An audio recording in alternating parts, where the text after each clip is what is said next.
अब राहुल गांधी के भी कट्टर विरोधी हो गए हैं अखिलेश, ममता, केसीआर जैसे लीडर। कभी सालों तक समाजवादियों के हाथ में दिल्ली की सरकार बनाने की चाबी रही, अब अखिलेश यादव उस चाबी को दोबारा हथियाने के जुगाड़ में।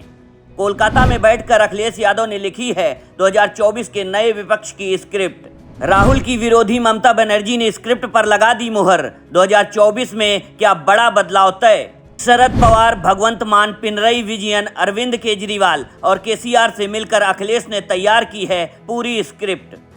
नमस्कार, आपके साथ मैं हूं राजेश सोनी और आज आपको 2024 के चुनाव के लिहाज से विपक्ष की एक ऐसी तस्वीर से वाकिफ करवाऊंगा जो बीजेपी के साथ साथ कांग्रेस की भी कहीं न कहीं दुश्मन है। अखिलेश कोलकाता पहुंचे, ममता बनर्जी के भतीजे अभिषेक बनर्जी ने आगवानी की और ममता से मुलाकात क्या हुई अखिलेश यादव में, तो मुलायम सिंह यादव वाले सारे गुण नजर आने लगे। जो काम कभी लालू प्रसाद यादव ने किया था, जो काम कभी नेताजी मुलायम सिंह यादव ने किया था, वही काम अब अखिलेश यादव करने वाले। इतिहास गवाह है कि केंद्र की कई सरकारों को बनाने और गिराने में लालू प्रसाद यादव और मुलायम सिंह यादव का अहम योगदान रहा है। दशकों तक केंद्र की सरकार बनाने की चाबी समाजवादियों के हाथ में रही है। अब 2024 में भी इसके साफ संकेत मिलने लगे हैं।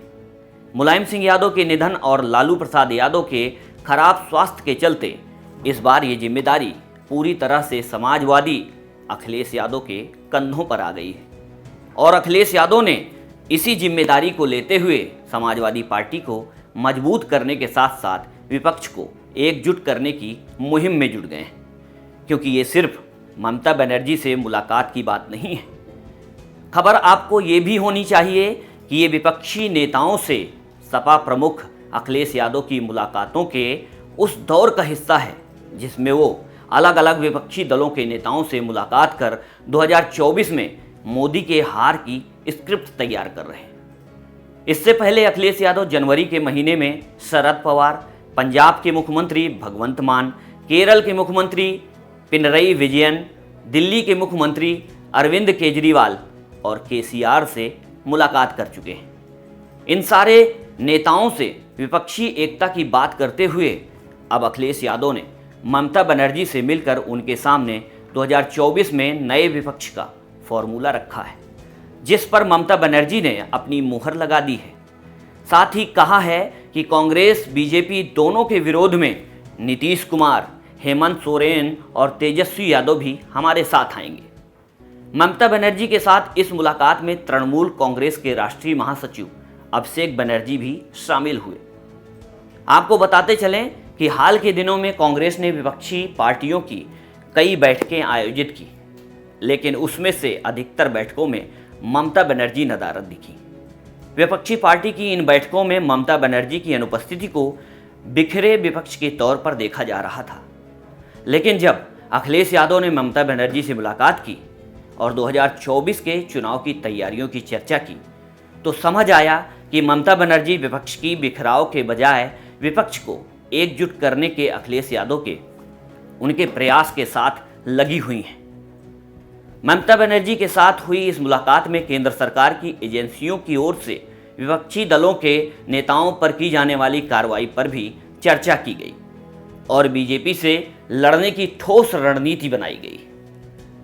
इस रणनीति के तहत बीजेपी को चुनौती देने वाले तमाम दल अब एक साथ आने की तैयारियों में जुट गए हैं।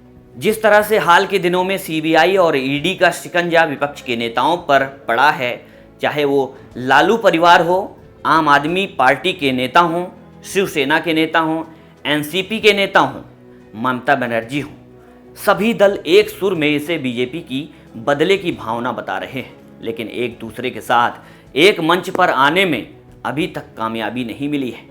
जिस तरह से अखिलेश यादव एक एक कर सारे नेताओं से मिल रहे हैं और 2024 के लिए प्लान तैयार कर रहे हैं, उससे इस बात के संकेत मिलने लगे हैं कि कहीं न कहीं अखिलेश यादव विपक्ष को जोड़ने की मुहिम में लगे हुए हैं और काफ़ी हद तक वे इस मुहिम में सफल हुए।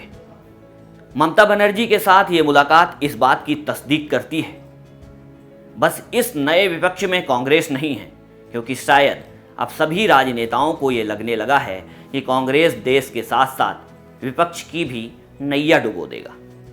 आपको हमारा ये विश्लेषण कैसा लगा? अपनी कीमती राय कमेंट कर जरूर बताएं और वीडियो पसंद आया हो तो लाइक करें, शेयर करें और चैनल को सब्सक्राइब करें। नमस्कार।